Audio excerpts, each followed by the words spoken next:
Starting off, old and new clash in a recent season of high-stakes poker, and this is something we love to see. On one side is Polk, a successful online player who came up during the YouTube age. He's up against Hellmuth, a pro who's already sitting down to play in the World Series of Poker before Doug was even alive. They are two professionals with two very different skill sets. There's always a mix of pros and amateurs at these games, and this hand has both. Hellmuth raises the Queen-10 offsuit, and James board calls, hoping to see that third deuce on the flop. Polk sees 10-7 in the big blind, and only has to put in $700 to see a flop. Raising seems a bit dicey, and Polk is very comfortable playing post-flop, so he calls. Everyone is chatty and relaxed on the way to the flop, but just wait. Things are about to escalate quickly. Tilt 1 inch, but at least you had me talking to myself. Jack 9-8. What a flop. It's a dream flop for everyone except board. No backdoor draws, a very connected board, but he is in position. I suppose that's all he needs, because when it checks to him, he bets $2,000 that he'll never get back. Doug bumps it up to $7K right away. There's so many reasons to do this instead of calling. Maybe because he's hoping Phil will think he's just trying to run over the amateur. But also, it's hard to imagine a wetter board. The turn could easily bring a flush in or give someone a higher straight with a 10. Well, Phil's already got that. Is he gonna slow play this? 7,000. Tough decision, man. I don't know. All in. He's low in. I don't know. And Phil Hellmuth has gone all in. You should fold. I think he's gone all in here because he's putting Doug on a draw, and he just does not want to give him the opportunity to draw at all. But let's just see how much this is first. It's about 125. Since Phil raised before the flop, I would definitely be putting him on a set. Yeah, it's 100. And Doug's got a call. He's flopped a straight. 90. Yeah, about 100. No, it's 80. This is insane. Yes, it is. Doug just said a moment ago that he's almost certainly calling, but he doesn't sound so sure anymore. The commentators say he's got a call, but they aren't playing on the same level as Polk. He knows that a player like Hellmuth wants to get their chips in good here, like really, really good. Would Phil really shove with a set? Perhaps, but from watching enough poker brat clips, I'd say Phil calls in that situation. You don't usually see someone who flopped a straight looking this unhappy.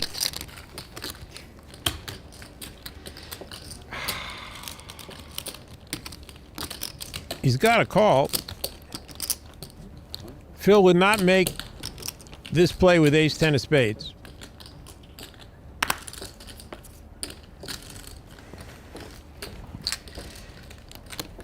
I think Doug Polk is saying, would he make this play with a set?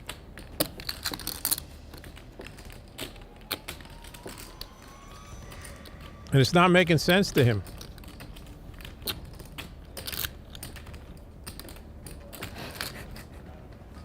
It's just such a monster raise.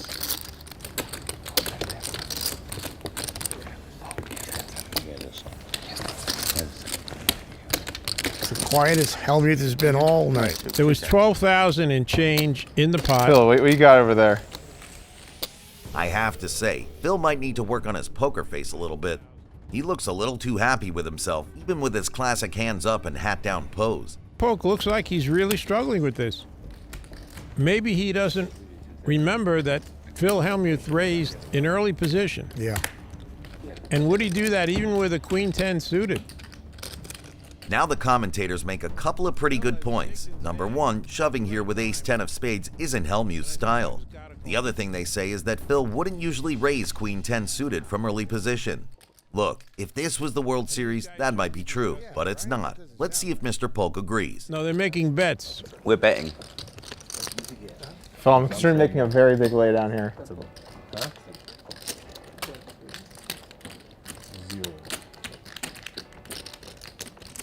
Very, very big lay down. I mean, I could easily have, you know.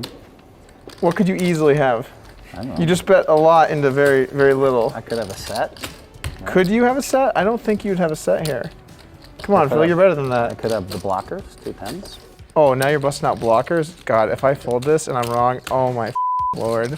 Phil's conversation is convincing Doug to fold. Yeah. I could have the ace-10 of spades. That's very low. I think I'm going to fold. Can I call you a hand, Phil? No, quiet. They're in the hands. Afterwards. You can call in the middle of the hand. I don't mind. No, I'm not doing Help that. him. I mean, I think I'm either dead. And I think that I'm dead a lot given this. Or like, you just have like a ton of equity against me. So like, I think I can just, God, wow, this is gonna look so dumb if this is. God, I think you're right. Yeah, I think he's right. Yeah, I can show, right? Yeah.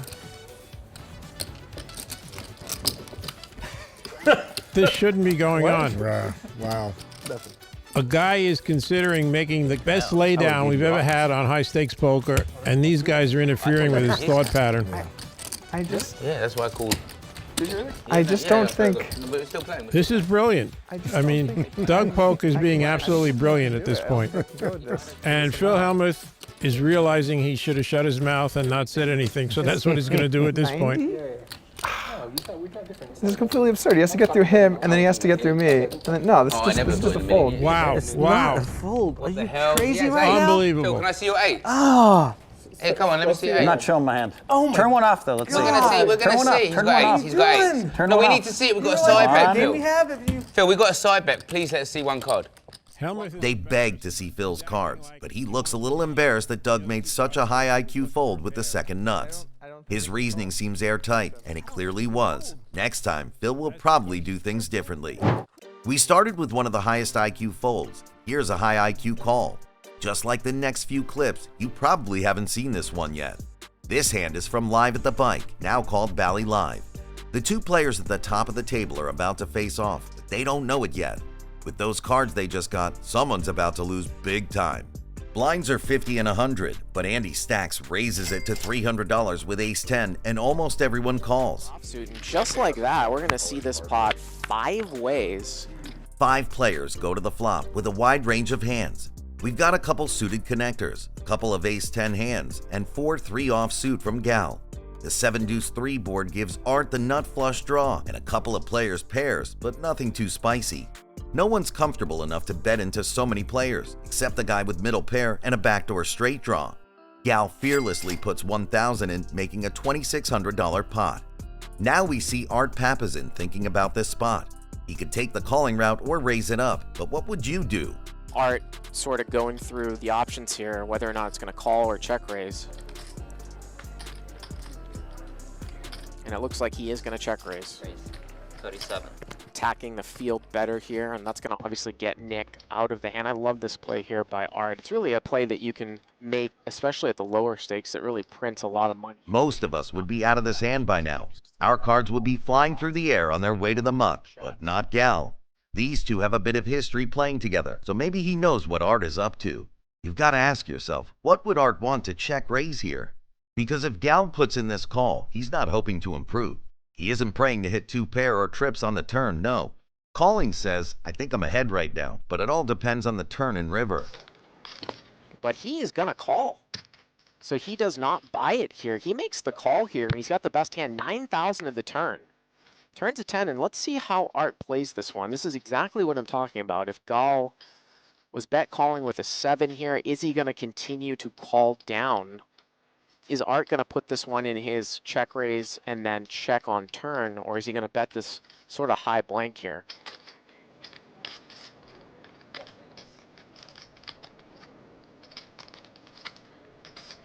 $68. And he is going to fire. He's going to bet 6,800.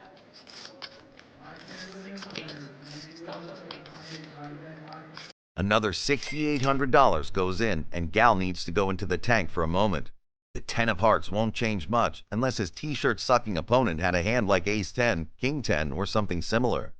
Gal has over 40,000 left in his stack, and the graphics are taking time to catch up. Showing no fear and barely any facial expressions, Gal calls and we go to the turn. The Jack of Hearts is not a complete brick, but it's not the scariest card to see. Gal is putting Art on some kind of combo draw, and some of those draws might have a jack, but not many. Ace-Jack of clubs is possible, but lots of others don't make sense considering the flop aggression. But if Gal puts Art on a lower combo draw like 4-5 of clubs, the turn and river change nothing. Can he do it? Can he call with a pair of 3s after all this action? A fold on the flop, and I talked about this, attacking the field better, about how people just won't hang on. But made the call on the flop, made the call on the turn, but Art with the guts to move it in here. But again, there's got to be some frequency that Art just flats pocket sevens on the flop. He probably doesn't always raise. Deuces. And he makes the call! He makes the call with a pair of threes. $88,400 pot. Wow. The 10 deuce is Doyle Brunson's hand, but the 7 deuce might someday be Tom's trademark. This is a man who loves deuce 7 more than most, no matter what kind of money is on the line. Hopefully he never stops, because this is too fun to watch. In this Triton cash game hand, will it work out again? Okay, wait, just 7 deuce, 10K. Just 7 deuce. Okay. 7 deuce, 10K. Okay? 7 deuce, 10K. Okay, fine, 7 deuce. Oh my god. Okay, I need some time. I'm trying to relax. I actually feel like I need to try to play good instead of Poker is so hard, I'm the biggest fish in town. No, that's Tom. Are you? There's a straddle from Tony G, a raise from Tom, and a 3-bet from Rui Cao. There's a casual 83,000 euros in the pot, and Tom DeJuan has just called a 3-bet with deuce 7 from out of position. This is a sight that makes poker coaches weep, but let's forget strategy for a moment and take a flop. Cao misses, but DeJuan misses even more and checks it over to his Chinese-French opponent. Rui gets his hair out of the way so that he can see his chips and bets out 30,000 euros. When you go for the deuce 7 bounty, you've got to be aggressive. There's just so much extra money to be won, so Tom's gonna go for it. Rui Cao's not having it. These guys have seen DeJuan get out of line before, right in front of their eyes. The deuce 7 game is surely on Cao's mind, but Tom's reputation. It would be insane if he knew his 8-7 was ahead here, but he might be trying to float and steal later on. Let's see the turn and find out. What Tom is probably thinking here is, does Rui Cao have enough in his stack to fold? You've got to admire his ambition. There's enough cash in the pot to buy a Lamborghini, and he's got 7 high. It's pretty odd timing, but some of the players even start talking about having deuce 7 as he's counting out his bet. Oh my, he's reaching for chips. Huh? I'm shooting all in. I'll finish this up. Do a few all in. Do a few all in? Yeah, I've been trying. I just need a couple of deuce 7s, you know? Like, I bought a deuce 7! Yeah, you said that already. Tom bets out another 160,000 euros, but Rui Cao is looking pretty locked in here. He just starts counting the chips, throws in the call. It's not the result Tom was looking for. Half pot bet, and Rui Cao calls an 8-7 high, thinking that Tom has got nothing, and he's going to steal it from him. Okay, if you're Tom DeJuan, what do you do now? Your opponent doesn't seem to care about your check raise or big bets, and now the river is a king. You throw in more cash or accept defeat. He gives up. Gives the pot to Rui Cao. Double checks the cards.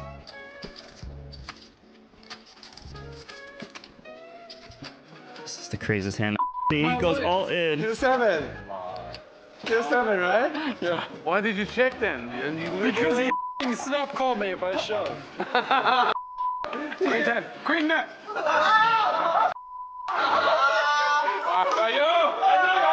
Let's go. You shove my card. Yeah, Deuce 7. Oh my god.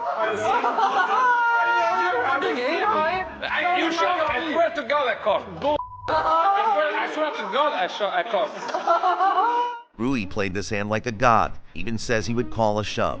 He already played like a genius. That would have been a sight to see. Tom DeJuan should probably make a list of players to never bluff and put Rui Cao at the top.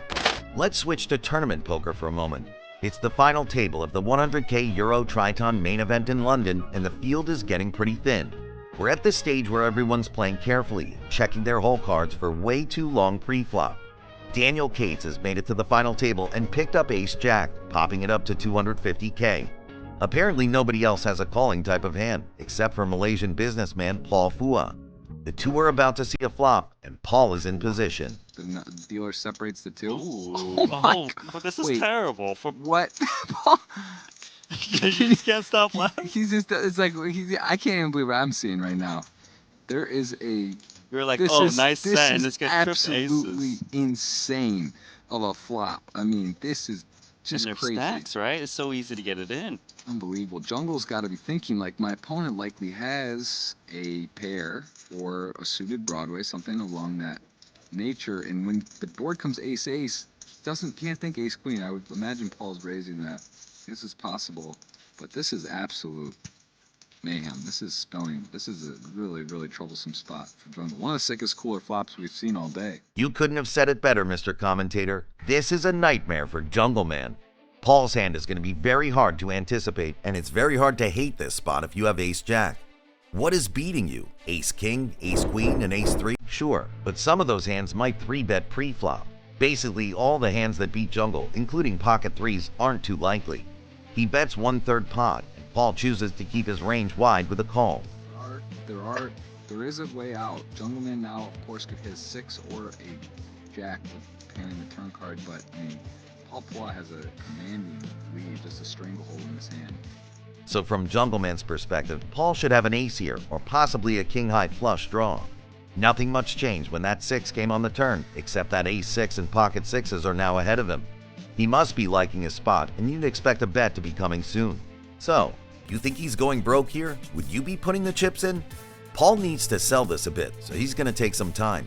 Jungle Man has only left himself 1.2 million chips behind, and he's looking pretty committed to this pot. Sure, a flopped full house could be behind ace-6 or ace-9, but it's way more likely Dan Cates has a hand like ace-10 through to ace-king. Let's see what he does. All in for Paul Poit, and Jungle Man's thinking, God. Okay, let's think about it for Paul. Jungle, I mean, he's so sick. Could Jungle Man bet fold ace-jack here? I don't think that's out of the question. He's got 10 big blinds. Okay. When you bet small, it kind of looks like it opens the door for Paul Poit to bluff occasionally, right? Because oftentimes when you bet small in the river, someone can make the bluff raise. Head spinning. He's probably thinking, would Paul value shove ace-jack here ever? Because if the answer is yes, you don't want to be folding. These two guys, ton of history clearly from cash games and tournaments. Just now he also high bank. Said he owes a time bank. Collect his time banks. Make sure he doesn't get enough time. This is absolute, too. I mean, this is over-the-top stuff. We're seeing over-the-top hands at a final table of Triton where it's 3 million pounds to first place, and you have Jungle in the tank. Can he get away? Can he get away? I don't know. Is there a path for Jungle to release this hand? Pocket, what beats him? All right, what would flat pre? He's going to call 3s, so he's going to call 6s. Correct. He's going to call 9s. Is he going to call the flop with 6s? Yes. Is he going to call the turn with 9s? Block some flush I don't draws, know. right? He blocks the flush draws. That's a huge problem. Jungle has ace-jack with, let's say, the jack of spades and not the jack of hearts. Maybe the chips are in the middle. What I think Cates is thinking more is that, what about the thin value raises because he bets so small? I think that's much more likely rather than like a pure bluff. Right. It'd be a disaster if Cates folded to like ace-jack or Also, ace-10. he knows Paul's game probably better than anybody, and he knows he's so capable, but also maybe he just knows like he could have ace-queen possibly here. That's like, true. Ace-queen would be the easy shove. I mean, I wouldn't say easy, but a likely shove. Right. Oh, man. Jungle Man has put on, this is riveting. The fact that he's like in the tank and may just lay it down. This is too much. This is honestly some of the hands we've seen between Paul and Jungle. There could be a highlight reel from these two tonight. It's like a heads-up match. It's an absolute, and Paul has to love it. Not that he was worried, but like I said, if Jungle has an ace, he has a way to win. He gets to the river, he gets to shove in, just, you know, clearly he does shove, makes sense, but now he knows. He's just waiting. Is Jungle going to put it in? Is he going to give him all the chips or just a good portion of the chips? He's running out of time bank chips, I'll tell you that. And wow. Paul is letting him know making about sure those time to banks. let him know. I don't want any drama. I don't want Jungle to not know. He's even giving good sportsmanship there, letting him know, hey, let him know this is it. And Jungle, as you're getting a look in the mind of one of the world's best, Dan Jungleman Cates. Jungle is in the actual major. Jungle is deep in the tank here, spending his time bank chips and trying to make the right play. As the commentators mentioned, these two have tons of experience at tables together. How many of you would have called already?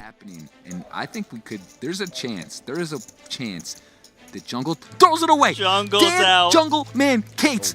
Come on. Sick. Come on. I mean, just come on.